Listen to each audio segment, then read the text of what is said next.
Hotep, Hotep, Hotep. Chers sœurs et frères, chers peuples de Kama, aujourd'hui je vais partager avec vous l'une des plus grandes vérités de l'histoire de l'humanité. Une vérité qui va certainement vous bouleverser.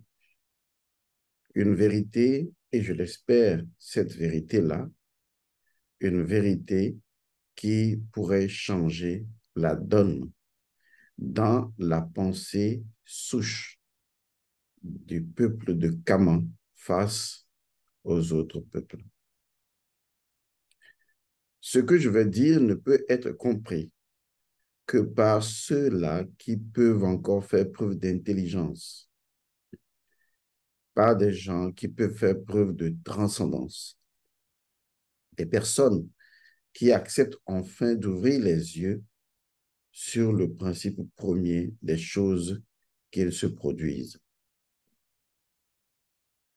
Est-ce que vous connaissez l'origine spirituelle de la plupart des guerres et surtout actuellement de la guerre israélo-palestinienne? Au regard de la géographie, de l'histoire, de l'évolution des peuples, on pourrait tirer des conclusions périphériques, superficielles, des conclusions triviales et démontrer par A plus B plus C et que sais-je encore, que cette guerre n'a rien à voir avec la spiritualité. Mais c'est complètement faux. Et je m'en vais de ce pas vous le prouver. Laissez-moi vous dire une vérité ancestrale, de la spiritualité ancestrale, qui positionne Kama dans Sematawi et dans Hotep. L'identité de notre continent, de l'Afrique souche, est d'apporter aux autres peuples, à tous les autres peuples, sémitiques et japhétiques, de leur apporter, je disais donc que l'identité fondamentale du peuple de Kama, c'est d'apporter aux autres peuples, Sematawi, c'est de leur apporter Hotep. En fait, apporter est trop grossier. C'est de leur montrer le chemin, le cheminement initiatique qui conduit à Sematawi et à Hotep. C'est d'apporter l'équilibre qui change toute la donne devant un ensemble de peuples complètement à l'ouest. Je sais de quoi je parle parce que le peuple de Kama est le peuple qui apporte l'enracinement, l'équilibre, le djed, le phallus d'Osiris à tous les autres peuples et cela ne changera absolument jamais. Le vrai problème aujourd'hui, c'est que nous avons un peuple de Kama qui s'est laissé duper et qui aujourd'hui joue le jeu d'autres formes de religion, d'autres formes de spiritualité en dehors de leur propre identité spirituelle intrinsèque, en dehors de leur propre fondement principiel. Alors, je vais vous éclairer sur un mensonge des plus incroyables, un mensonge que vous avez avalé vous-même pendant des siècles, un mensonge qui tue cette planète, un mensonge qui est à l'origine des guerres, un mensonge dont le mécanisme fonctionnel a créé des caractères systémiques capables d'engendrer une aussi effroyable guerre depuis très longtemps, celle entre Israël et la Palestine et que sais-je encore. J'ai nommé cela le mensonge du monothéisme.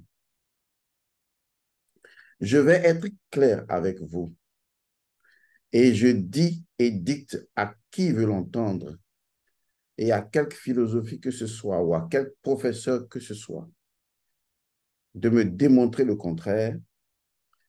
Le monothéisme seul, et je précise, le monothéisme seul est un mensonge effroyable et la source de guerre les plus horribles. Parce que vous n'avez pas idée du mécanisme systémique, fonctionnel, inductif que le monothéisme a mis en place et qui génère plus de conflictualité dans le monde que vous ne puissiez jamais arrêter, à moins d'arrêter enfin le monothéisme. Et naturellement, d'arrêter enfin les religions dites du livre, les religions dites abrahamiques, les religions dites du monothéisme, quels que soient les noms que vous leur donnez. Ces religions, même si elles paraissent adopter un positionnement sur la vérité du Dieu unique et de l'unicité de Dieu, ces religions, et je vais être très clair avec vous, précis, ces religions ne comprennent absolument rien. Je dis bien, ne comprennent absolument rien au principe premier du monothéisme. C'est en cela que ces religions sont trompeuses. Elles sont menteuses. Elles sont tricheuses. Elles sont violentes. Elles sont source de conflits dans le monde. Les religions dites du livre, les religions dites abrahamiques, les religions du monothéisme total. Vous savez, lorsque vous demandez à un Chinois de parler anglais, il parlera anglais, mais avec sa nature chinoise. Même chose pour un Japonais, même chose pour d'autres peuples, même les Arabes. Quand vous les voyez s'exprimer dans une langue qui n'est pas la leur, vous ressentez l'accent et vous dites, oui, c'est de l'anglais, mais pas de souche. L'Égypte a inventé la spiritualité ancestrale. Je dis bien, l'Égypte est la vérité de la spiritualité ancestrale et de la spiritualité en réalité. Les autres peuples sont allés puiser les connaissances en Égypte. Je vous révélerai l'histoire véritable qui se cache derrière Abraham, puisque c'est lui qui constitue le centre de ces religions du livre, de ces religions monothéistes. Et je vous parlerai surtout de Sarah, qui elle est en tant que principe. Parce qu'il y a tellement de mensonges qui induisent les peuples en erreur et qui sont source de violence. L'Égypte antique a inventé, je vais le dire comme ça, excusez le terme, la spiritualité ancestrale. L'Afrique, Kama, est mère de civilisation, mère de science et mère de spiritualité. Personne ne peut le nier. Alors, ces religions qui sont allés en Égypte, d'ailleurs, toutes leurs histoires, hein, vous les verrez toujours aller en Égypte. Jésus va en Égypte, Abraham va en Égypte. Eh bien, vous les verrez aller en Égypte, apprendre les connaissances auprès de nos pères. Et comme un Chinois qui vient parler l'anglais, vous constaterez avec moi que ce sont de mauvais parleurs de la spiritualité ancestrale. Toutes ces religions ne savent vraiment pas de quoi elles parlent lorsqu'elles parlent du Dieu unique et de l'unicité de Dieu. Leur approche du monothéisme est une erreur fondamentale qui va créer une catastrophe au niveau des concepts, au niveau des rapports entre les concepts, entre les peuples, et sera source de conflits pour des générations encore à venir. Alors, analysons un peu le contenu de ce qu'il se produit devant nous. Que disent les religions du monothéisme? Les religions du monothéisme disent qu'en fait, le polythéisme barre ça. Ça n'existe pas. Il existe donc un seul Dieu, un Dieu unique. D'autres en parlent comme de l'unicité du Dieu, c'est-à-dire le Dieu unique, le Dieu suprême. Et en dehors de ce Dieu, eh bien, il n'y a aucun autre Dieu et aucun Dieu n'est son égal. Lorsque vous sortez, selon ces religions, de cette idée d'un Dieu unique pour admettre que ce soit la possibilité même de la Trinité ou d'un autre Dieu, alors vous n'êtes plus dans le monothéisme, même absolu. Vous tombez alors dans ce qu'ils appellent le polythéisme et par conséquent, eh bien, vous êtes ennemi du Dieu unique. Mais il y a quelque chose qui sonne mal dans cette affaire. Cette affaire-là, ça sent mauvais, ça pue. Ça pue pourquoi? Parce que les trois religions dites monothéistes, croyant en un seul Dieu d'une seule même source provenant donc de Abraham, eh bien, ces trois religions ne s'entendent pas sur la facette de Dieu unique. Ces religions ne s'entendent pas sur la facette du Dieu unique. Comprenez facette métaphoriquement parlant. Ces religions disent qu'il y a un seul Dieu, mais ces religions ne s'entendent pas sur la nature de ce Dieu, à la limite, sur la facette et les facettes de ce Dieu. C'est normal. Et vous allez être étonné que je dise que c'est normal. Parce que quand nos ancêtres n'étaient ni monothéistes ni polythéistes, même si on a voulu leur faire croire qu'ils étaient polythéistes uniquement, c'était pour, premièrement, démontrer la véritable nature du Dieu unique, du principe de l'unicité, mais de deux, à travers cette véritable compréhension de l'unicité de Dieu, préparer ce que j'appelle les mentales à une forme de collaboration au sein de la communauté, de telle sorte que, en Afrique, nous sommes les seuls à accepter n'importe quel Dieu, n'importe quelle divinité, mais au même moment, nous n'ignorons pas ce que vous appelez le Dieu suprême. Cette compréhension est la vôtre, mais je vous dirai comment nous comprenons les choses.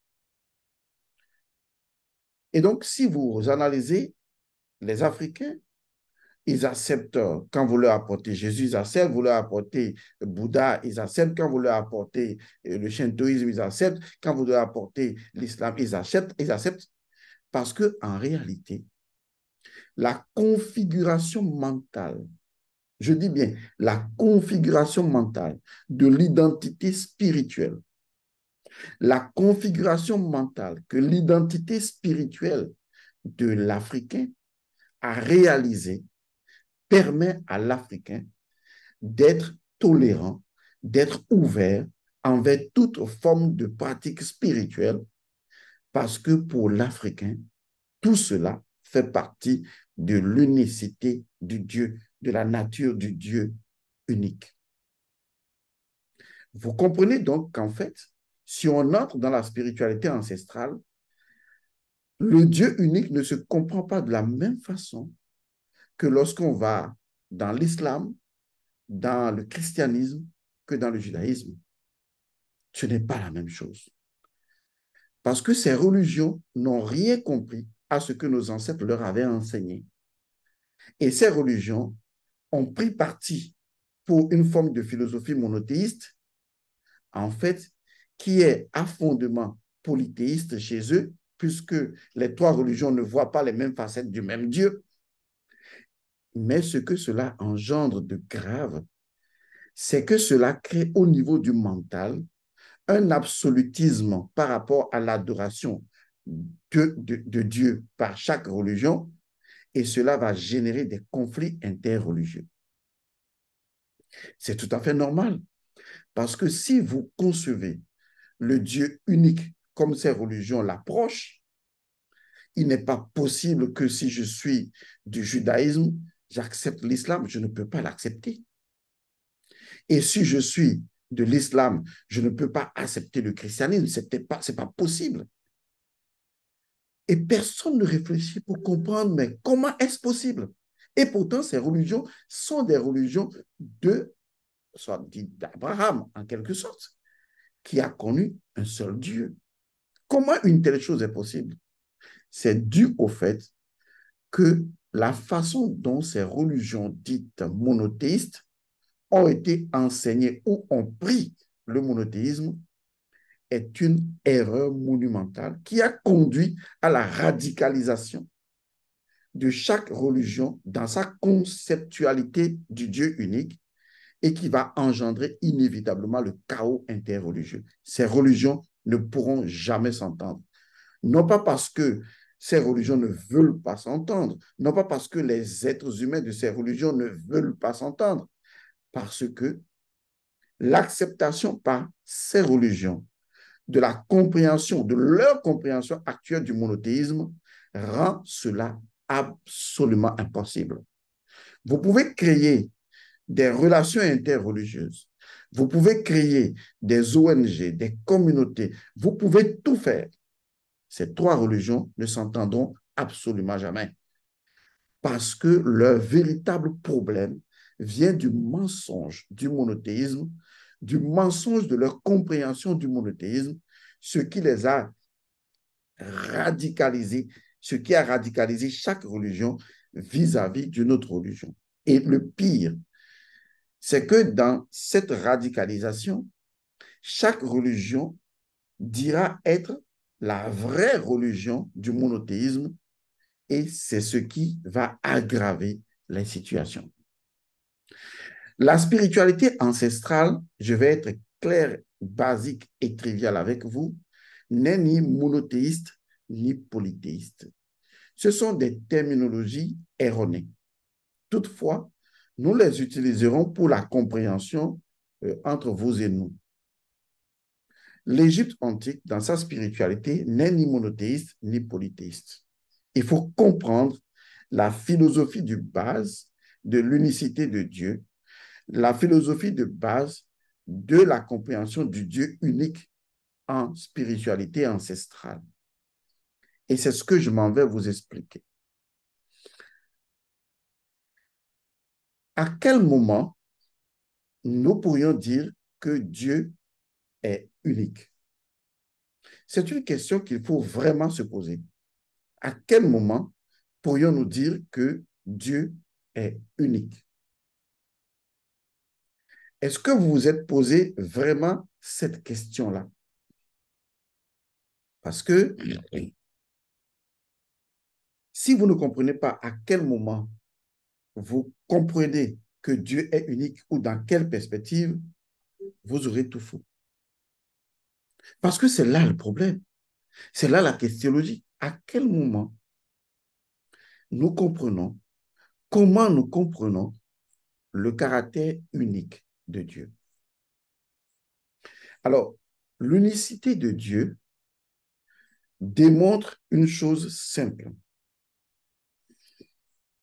Dieu, excusez le terme, hein, même Dieu, Dieu est unique parce que dans le principe de l'unicité de Dieu, Dieu est absolument multiple, ce qui en fait l'unique. Je me répète, le principe de l'unicité de Dieu démontre que dans sa nature unique, Dieu est multiple. Et c'est ce qui en fait vraiment le Dieu unique. Autrement, toutes les religions monothéistes ont infirmé Dieu et ont rendu Dieu handicapé. Parce que lorsque vous dites que Dieu est unique, il est unique en ce qu'il est. Mais comment peut-il être unique en ce qu'il est alors que d'autres divinités pourraient lui ravir ce qu'il n'est pas? Parce que si il est unique, c'est qu'il est ce qu'il est d'unique, parce qu'en fait, il n'est pas seulement unique. Parce qu'en réalité, son caractère unique n'est compréhensible que parce qu'il est le seul, excusez le mot il, parce qu'il est le seul à faire ce qu'il est le seul à faire, que rien d'autre ni personne d'autre ne peut faire. Ça veut dire clairement que Dieu n'est unique que parce qu'il a la possibilité de ne pas être unique. Autrement, il n'est pas unique. Il n'est pas l'unique Dieu. Imaginez un instant que Dieu soit unique, mais qu'il soit incapable, puisque il est dit dans vos textes que tout est possible à Dieu, que rien n'est impossible à Dieu. Imaginez donc que Dieu soit unique en sa nature d'être unique, mais qu'il ne possède pas la primauté de ne pas être unique. En fait, vous admettez que Dieu est unique. Il en a ce pouvoir, cette force et cette puissance. Mais Dieu ne peut pas avoir la force, le pouvoir et la puissance de ne pas être unique de lui-même. Il faut bien comprendre ce que je dis. Parce que ce qui fait que je suis unique, je suis le détenteur de l'absolu pouvoir, force, je suis omniprésent, omnipotent et omniscient, c'est que j'ai également le pouvoir de ne pas l'être.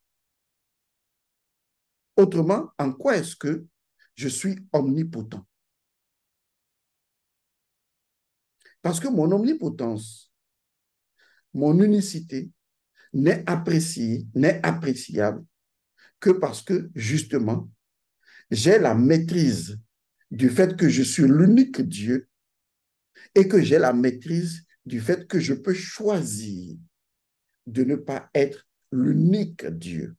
Cette possibilité que j'ai d'être l'unique Dieu et d'avoir le pouvoir de ne pas être l'unique Dieu, c'est ce qui fait de moi l'unique.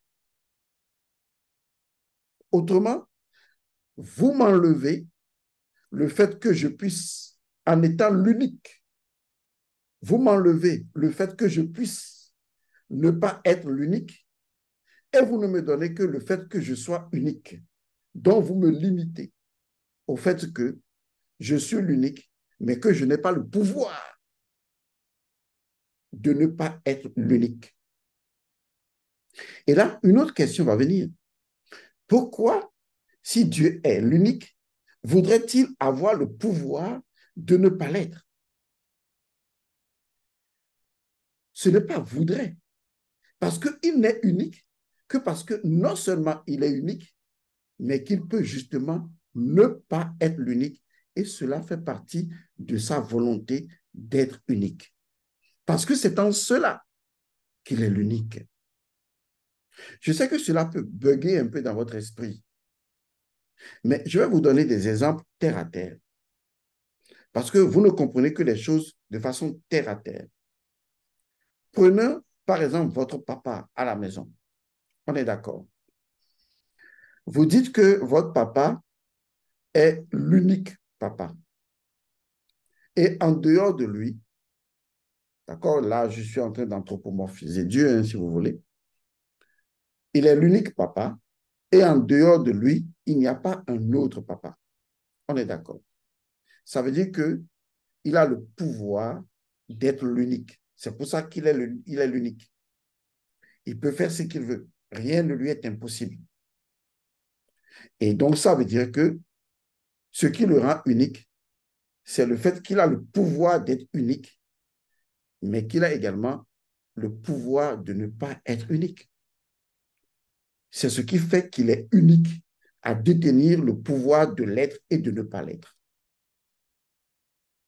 C'est pourquoi même dans la Bible, il est écrit que Dieu s'est révélé aux ancêtres sous divers noms, en réalité, sous différents niveaux de conscience. L'idée d'un Dieu unique, tel que les religions l'enseignent, est une bévue spirituelle, une aberration, une inexistence, une illusion notoire qui ne conduira jamais à la paix. Jamais. Parce que le problème n'est pas l'adoration d'un Dieu et qu'on voudrait dire un Dieu unique pour ne pas l'offenser. Si je l'offense, ben je l'emmerde. Parce qu'un Dieu offensable ne peut pas être mon Dieu. Ça, c'est clair. Si Dieu, il devient même jaloux parce qu'on pourrait ne pas l'adorer lui seul, alors on n'est pas en fait en face d'un Dieu réel. On est en face d'une entité qui impose quelque chose à une communauté parce que cette entité sait au fond d'elle qu'elle n'est pas le véritable Dieu unique, car le véritable Dieu unique n'imposerait absolument rien à une communauté, puisque de toute façon, que vous l'adoriez sous X, sous Y ou sous Z, il est l'unique. Parce qu'il détient, justement en tant qu'unique, le pouvoir de ne pas l'être. Et chaque peuple le comprend dans sa dimension. Et il ne leur impose pas quelque chose parce que justement, il ne souffre pas d'une dépendance à l'adoration notoire. Ce que je dis peut blesser des gens, mais posez-vous vraiment de bonnes questions. Si un Dieu devient jaloux, il se fâche parce que je ne l'adore pas lui seul. Mais en quoi il est vraiment unique alors? Ça veut dire qu'il a peur de quelque chose. Ça veut dire qu'en fait, c'est plutôt lui-même qui, en m'imposant de l'adorer lui seul, me fait comprendre qu'en fait, il n'est pas seul. Qu'en fait, il est tout simplement une petite entité et il a peur que d'autres entités lui ravissent. Mais attention, pourquoi? S'il est l'unique Dieu, omnipotent, omniscient, allons à une démonstration très simple. Prenez l'océan, la mer, l'océan. L'océan est le symbole de l'omnipotence, de l'omniprésence, de l'omniscience. Surtout quand on est sous l'océan. Imaginez, vous êtes un poisson dans l'océan, d'accord? Dans la vastitude de l'océan, vous êtes un poisson dans l'océan. Dans l'océan, vous êtes un poisson, un petit poisson, et de loin, vous avez d'autres poissons, votre mère poisson, votre papa poisson, votre sœur poisson, votre frère poisson, vous êtes la famille poisson. Sous l'eau, on est d'accord. L'eau représente l'unique, nous sommes d'accord, l'unique Dieu, si vous voulez. Parce que si je le représente dans ma psyché humaine comme étant omniprésent, omnipotent et omniscient, l'océan dans lequel je suis comme un petit poisson, et en dehors de cet océan, il n'y a que l'océan, est l'image la plus simple que je puisse avoir comme représentation de ce que je suis en train de dire. Donc, je suis dans l'océan. Mais Petit poisson océan que je suis, à 1 kilomètre, il y a maman océan, papa océan, il y en a un peu partout. On est tous dans l'océan. Mais nous sommes à des distances différentes de l'océan. Imaginons que moi, le petit poisson, je décide de prendre une bouteille et de prendre de l'eau de là où je suis et je décide d'aller verser cette eau là où se trouve ma mère ou je décide d'aller verser cette eau là où se trouve mon frère poisson, peut-être à 1 kilomètre sous l'océan. Donc, je prends cette eau dans une bouteille, moi, petit poisson, je parcours un ou plusieurs kilomètres selon la distance par rapport à l'autre poisson. Arrivé là-bas, eh bien, je verse l'eau. Je fais comment? Puisque nous sommes tous dans l'océan, nous sommes tous dans l'omniprésence de l'océan. Je prends l'océan, la partie de l'océan dans ma bouteille, je vais là-bas, je l'ouvre et je verse. Ben, qu'est-ce que je fais? En réalité, l'endroit où se trouve chaque poisson dans l'océan lui apparaît systématiquement comme étant la partie la plus suprême de l'océan. En réalité, un autre poisson à des centaines de milliers de kilomètres, eh bien, percevrait l'océan d'une façon différente. Peut-être dans sa coloration, peut-être dans ses éléments constitutifs, peut-être dans son ensoleillement ou autre chose. Toujours est-il que je prends de l'eau de là où je suis et je parcours des milliers de kilomètres pour aller reverser encore dans le même océan à un autre endroit. En réalité, l'unité de Dieu, enfin l'unicité de Dieu, le caractère unique de Dieu n'exclut en rien la multiplicité. C'est ça qui a prévalu dans la conception de la spiritualité égyptienne dans l'un et le multiple. L'un et le multiple sont comme le père et la mère de l'unicité. Le Dieu unique est à la fois un et multiple. Sinon, il ne peut pas être unique. Parce qu'autrement, quelqu'un d'autre pourrait être ce qu'il ne peut pas être, en fait, ce qui le rend handicapé, puisqu'il ne sera plus alors le seul et unique Dieu suprême. Parce qu'il ne l'est que parce qu'il a le pouvoir lui-même à la fois de l'être et de ne pas l'être, à la fois de l'être et du non-être. Et ça ne fait pas tilt dans la tête des religions monothéistes, parce que ce sont des religions qui pensent que Dieu unique veut dire que c'est lui seul. Mais vous ne pourrez pas l'appréhender. Si vous demandez donc à un enfant de prendre une grande bassine dans laquelle se trouve une grande quantité de bière et de vous l'apporter, un enfant de 5 ans, alors que la bassine, peut-être c'est un tonneau, l'enfant ne pourrait pas le prendre. Mais l'enfant peut trouver une autre solution. C'est de prendre simplement un petit verre de sa capacité à assumer un poids et d'aller vers le tonneau et de prendre une petite quantité et de venir vous donner à chaque fois jusqu'à vider le contenu du tonneau. OK, analysons. Est-ce que l'enfant peut prendre le tonneau en entier? Il n'y arrivera pas. Quand l'enfant prend le contenu de l'eau pour aller boire ou pour aller donner, est-ce pour autant que l'enfant a diminué le contenu du tonneau? Si le contenu du tonneau est naturellement comme l'océan dans lequel nous sommes omniprésents. Ça veut dire qu'en réalité, le fait du monothéisme tel que les religions le conçoivent est une erreur parce qu'aucune des religions ne peut prendre dans sa main la totalité de l'océan qu'est le Dieu unique. Ce n'est pas possible. Aucune des religions ne peut le faire. Comme un enfant ne peut pas prendre un tonneau, mais un enfant peut prendre des portions de cette eau et ça ne change rien du tout à la nature de l'eau. Ce n'est que votre capacité à prendre l'eau qui change, mais la nature de l'eau ne change pas. Je suis sous l'océan. Ma capacité en tant que poisson, à respirer une quantité de l'eau n'a jamais porté atteinte à l'unicité de l'eau. On est parfaitement d'accord.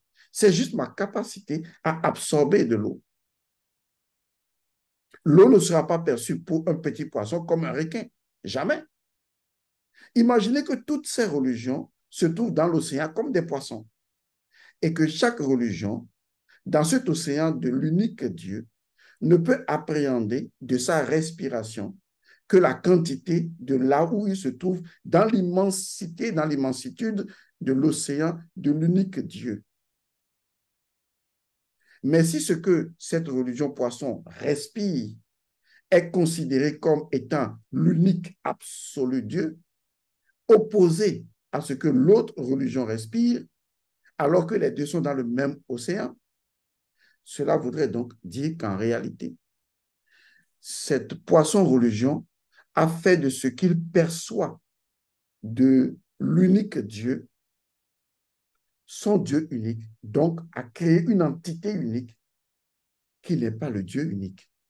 Car le Dieu unique possède en lui-même la possibilité d'être multiple, ce qui permet alors à tous les autres poissons dans l'océan de l'utiliser à leur guise.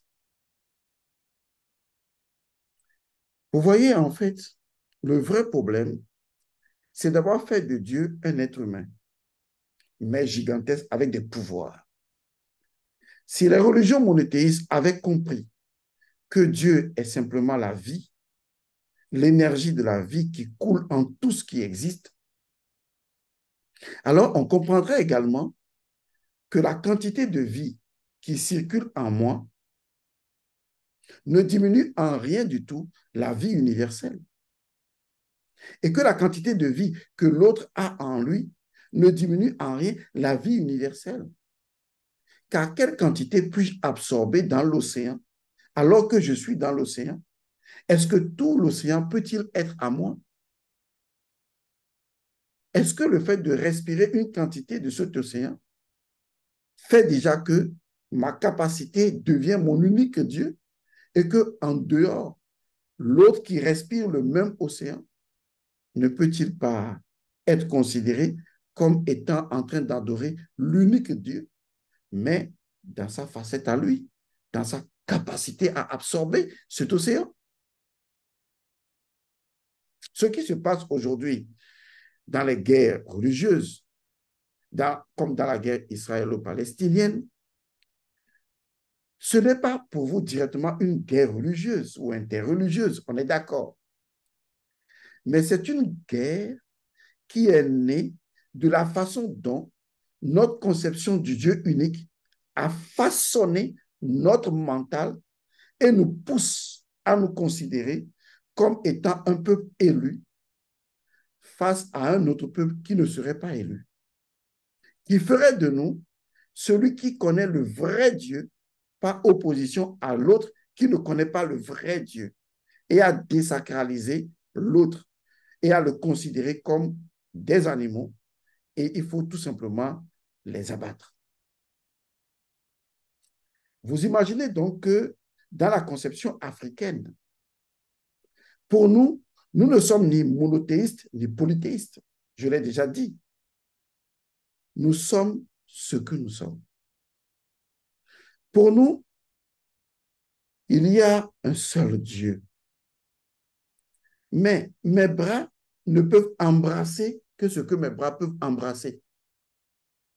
Et ce que mes bras embrassent, c'est toujours le seul Dieu, mais que je peux embrasser. Je ne peux pas embrasser Mahou dans sa totalité, mais je peux l'embrasser en des portions. Et je peux l'embrasser en des portions.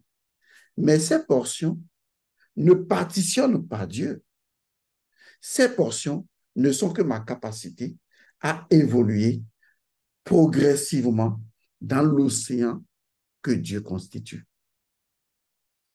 Et donc, lorsque je fais la vénération de mon vaudou Sapata, de mon vaudou Kebieso, ou de tel autre vaudou, ou de vaudou, quel que soit le vaudou, en réalité, pour moi, je suis en train d'embrasser toujours Mahou, mais dans ce que je peux embrasser pour le moment. Ce qui ne m'empêche pas de l'embrasser encore dans une autre version, Car l'unique n'est unique que parce qu'en l'unique, il y a une infinité de l'unique qui constitue la multiplicité de l'unique au sein de l'unique. Autrement, l'unique ne serait pas l'unique absolu Dieu, puisque son absoluité n'est liée qu'à sa capacité d'être à la fois absolu et relatif. Autrement, où se trouve son absoluité? L'unicité de Dieu n'est possible que lorsque Dieu peut être à la fois unique et multiple, être à la fois un et multiple. Autrement, en quoi est-ce qu'il nous fait valoir quelque chose d'unique? Quand tu dis que tu es unique en quelque chose, c'est qu'en réalité, tu maîtrises la totalité de ce dont tu es l'unique à maîtriser. Mais qu'est-ce qui fait que Dieu est unique?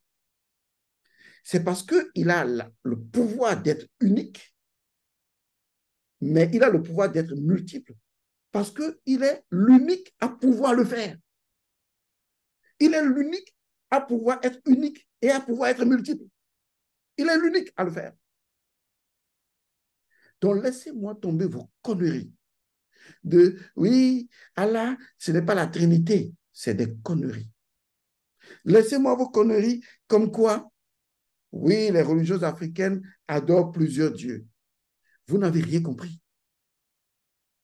De toute façon, ce que le peuple africain à qui je m'adresse doit comprendre, c'est que les mentales ne sont pas les mêmes.